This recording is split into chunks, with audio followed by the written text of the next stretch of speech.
Düzü bu mənim ilk videomdur ki, üzüm görünür. Bu biraz qəribə istəyir. Çünki indiyə qədər mən həmişə ekran arxasında olmağı öyrəşmişəm. Amma düşündüm ki, bu qədər dəyərli məlumatlar verirəmsə, bunu açıq şəkildə etməliyəm. Bu video əsasən trading haqqında olmayacaq, insanın daxili münasibəti haqqında olacaq və videomuzun başlığından gördüyünüz kimi mövzumuz stoikizmdir. İnsan min illərdir dəyişir, dəyişdiyini düşünür. Şəhərlər böyüyür, həyat çətinləşir, gün-gündən mürəkkəbləşir.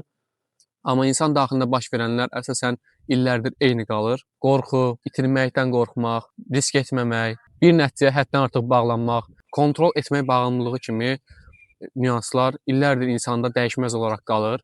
Və bu mövzulara keçmişdən indiyə qədər çox insan toxunub. Onlardan biri Marcus Aurelius olmuşdur. O, imperator idi, orduları idarə edirdi. Amma onun dəftərində sadə amma bir qədər də dərin düşüncələr yer alırdı. İnsanı narahat edən hadisələrin özü deyil, onlara qarşı verdiyi reaksiyalardır. Eyni şəkildə Epiktetus da deyirdi ki, insanın azadlığı onun kontrol edə biləcəyi şeylərlə edə bilməyəcəyi şeyləri ayırd etmək bacarığıdır.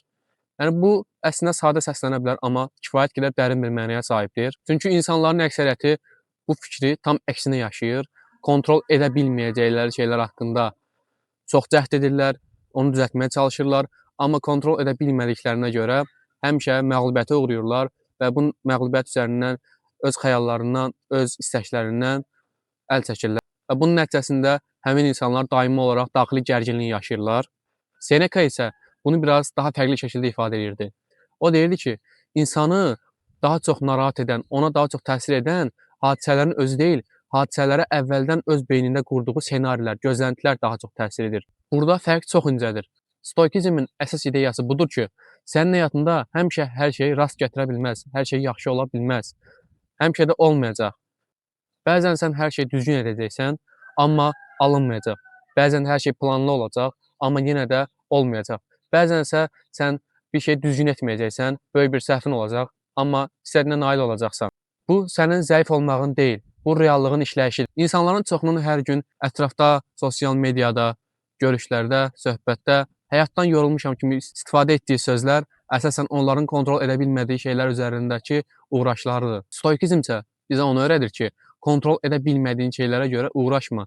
Kontrol edə bildiklərini idarə etməyi mükəmməlləş. Burada isə sənin kontrol edə bildiklərin ən gözəl nümunəsi sənin reaksiyaların, sənin emosiyalarındır. Və maraqlıdır ki, bu stoikizm tradingdə çox açıq şəkildə özünü göstərir. Tradingə ilk başlayan vaxtlarımda mən də düşünürdüm ki, daha çox strategiya bilmək, daha çox indikator bilmək, daha çox analiz etməyi bacarmaq birbaşa olaraq bizə uğur gətirir.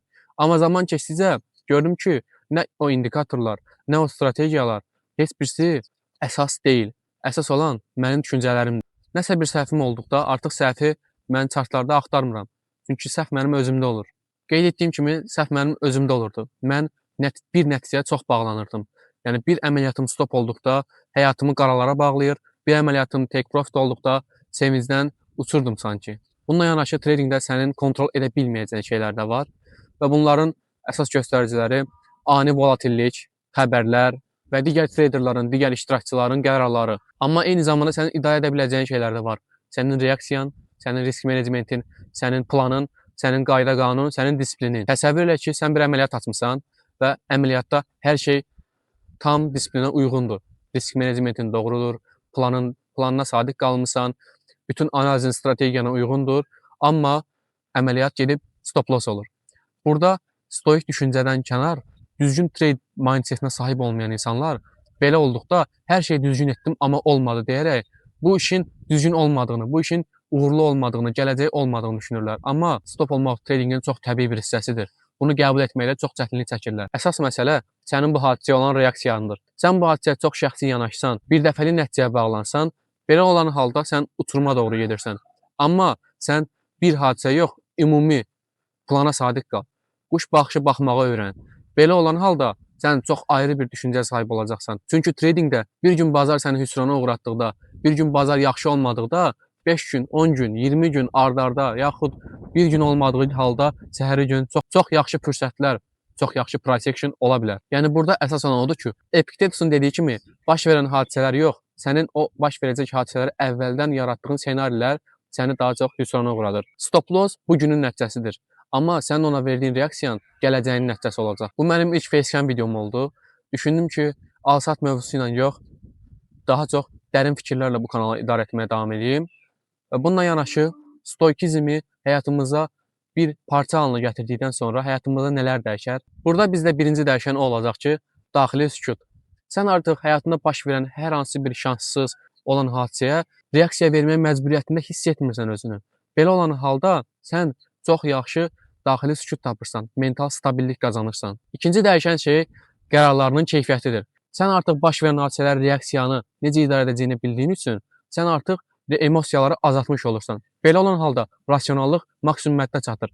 Sən ola biləcəyin ən yaxşı hala gəlib çıxırsan və belə olduqda qərarlar daha təmiz, daha aydın və daha doğru olur. Üçüncü və ən vaciblərdən sabitlik qazanırsan. Bazar dalğalıdır, həyat dalğalıdır, market dalğalıdır, trading çox dalğalı bir peşədir. Amma sən sabit qaldıqda ən çox üstünlüyü sən qazanırsan. Və bu nəticələrdən ən gözəli isə hər hansı bir uğur qazandıqda hədsiz yüksəlmirsən, overconfidence yaşamırsan. Hər hansısa bir itkidə də, hər hansısa bir stop lossda da çox hüsrana uğramırsan, çox pis olmursan. Sadəcə olaraq önünə baxmağa davam etməyi bacarırsan. Mən danışdıqlarım böyük şeylər deyil, amma bunlara davamlı şəkildə həyatınıza yer versəniz, düşüncəniz, baxış açınız, həyat keyfiyyətiniz tamamilə dəyişəcək. Marcus Aurelius'un başqa bir deyimi də vardı ki, sənin ağlının rəngi düşüncələrindən alır. Yəni sən zamanla nəyə fokuslanırsansa, ona dönüşürsən. Burada nə nəticə çıxarmaq olar? Əgər sən daimi olaraq kontrol edə bilməyəcəyin şeylərə fokuslanırsansa, sənin həyatın xaosdan ibarət olacaq. Amma kontrol edə biləcəyin şeylər olan reaksiyaların, emosiyalarına fokus olsan, sənin həyatın çox təmiz olacaq. Bəlkə də bu videonun xülasəsi budur. Stoikizm həyatı idarə etmək deyil, özünü idarə etmək bacarığıdır. Qeyd etdiyim kimi bu mənim ilk facecam videom oldu və istədim ki, bunun səmimiyyəti yüksək səviyyəyə çıxarmaq üçün belə bir kənd şəraitində videonu çəkim. Ətrafdan gələn səslər ola bilər. Bunu nəzərə almışam və bu videonun fərqliliyi də elə buradan yaranır. Bu da onun göstəricisidir ki, bizim kanalımız tamamilə ciddiyyətdən yox, eyni zamanda səmimiyyət, təbiilikdən ibarətdir. Tam şəffaf şəkildə bu yolda irəliləməyə davam edəcəm. Sizlər də mənə dəstək olacaqsınız inşallah. Kanala abunə olub şərh yazmağı, öz fikirlərinizi ifadə etməyi unutmayın. Telegram kanalıma gələrək mənə dəstək ola bilərsiniz və rəsmi sponsor olduğum Benfunlu şirkətindən mənim kodumla endirim qazana bilərsiniz. Hələlik özünüzə yaxşı baxın, stoik olun.